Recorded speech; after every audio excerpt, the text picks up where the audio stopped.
Hi guys, I have to tell you, Blanc Fleur was, well, she's had a lot of problems with eggs, laying eggs without shells because she had a deficit in calcium and it wasn't picked up at first. She did lay an egg without a shell. Her only eggs that she's laid have been teeny, smaller than my little fingernail. And the largest clutch, if you want to call it that, has been like 2 eggs. So it's only been 1 to 2, and she's only had them a few times since I've had her for 10 years. Wow. Anyway, when she had a dropped cloaca, I'm not sure if it was the cloaca or something else. I've had a lot of girls with these issues, different dropped cloaca. I forget the other thing that they drop, but whatever. After that, it was found she had an infection. She must have picked it up during the surgery. I don't know what happened. But ever since, she's had a problem with bacterial counts sky high, positive and negative bacteria, gram, positive and negative bacteria. And she's been treated with antibiotics, probably not the right ones, leaving it to the hands of the vets. I'm sorry to say it, and if you're a vet, I'm sorry to say it, but it's been my experience. I was told by a veteran, avian vet, 20 years in the business, Cheryl, I don't know what you do. We don't know what you do. We don't understand what you do, but you can do things we can't. You do miracles that we can't. You know what? It's really simple. Blanc Fleur, come to Mama. I want to show you something. Come to Mama. Come to Mama. Well, she doesn't want to, but she was at the point where I thought I was going to lose her, and I couldn't get a sample from her because she wasn't eating. She stopped eating. And any time I did get one, there was not the criteria met at the vets, Wakefield VCA. There has to be an avian vet and a technician, a lab technician on board. I'm a lab technician. Does it count? No. Well, that was my first degree, was as a lab tech. I got bored and I moved up and up. But the point is, I was at my wit's end, okay? Not being able to get any droppings, not being able to get them in, meeting their criteria. I just started to use the probiotics and electrolytes. And honestly, and more millet and seed, because cockatiels are seed-eating, grain-eating birds. Let's face it. Not that they didn't get enough before, but her favorite is fruit nutriberries. Sometimes birds knows more than we do. I started giving her that exclusively, well, along with millet sprigs. And it's my dog.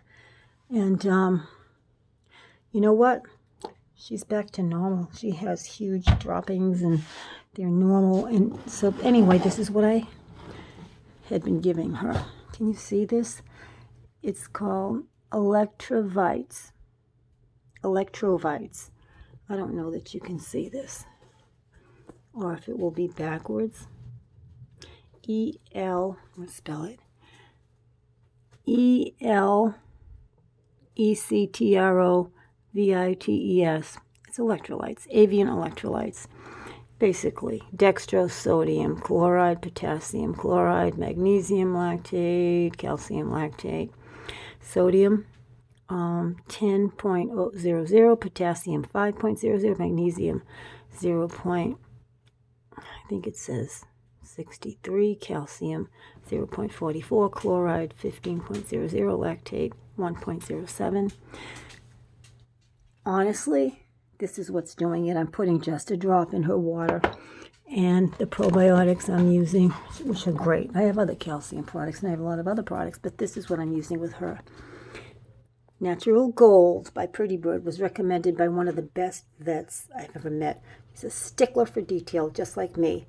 OCD. And you know what? It works because she has success with the birds. So don't I. But I'm not a vet. I'm not a doctor. Pre-med. Natural Gold supplement for birds. It's by Pretty Bird. Here it is. You can just go on the website and get it. Need I read it?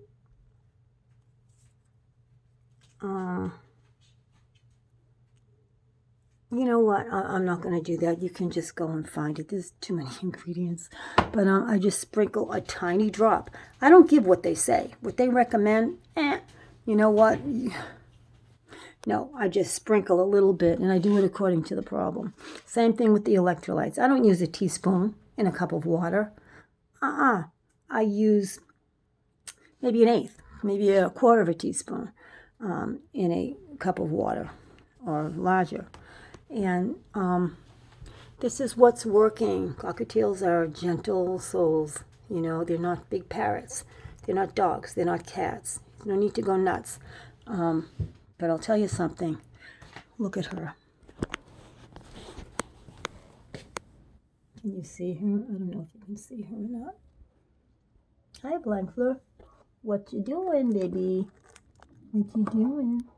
She looks so pretty, doesn't she? She's amazing. I'm so happy. Similar results with Lancelot. I'll go over his, but he's got kidney disease. Another thing the vet doesn't understand. The one that told me this did, but this one doesn't. And they keep saying, he's your vet, he's your vet. He must have seen him first once, God knows when. And then I saw this new one. And she found the kidney disease. Kidney disease can be from gout. It can cause gout. It can cause many things. Many things can cause it. You have to treat possibly a number of things.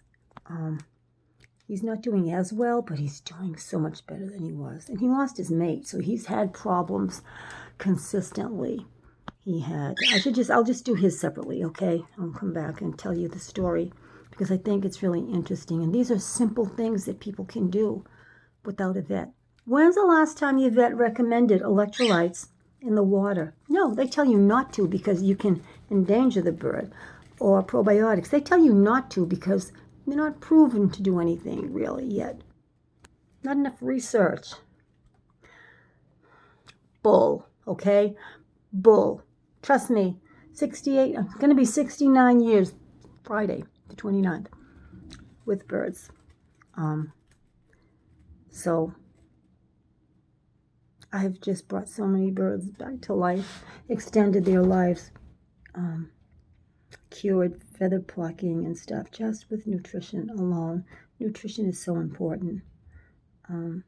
I took a lot of nutrition courses at Northeastern University when I was studying for my other degrees. They didn't require them.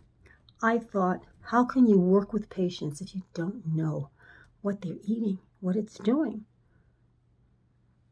You know, at that time they only required doctors to have one nutrition course. Excuse me, just a minute!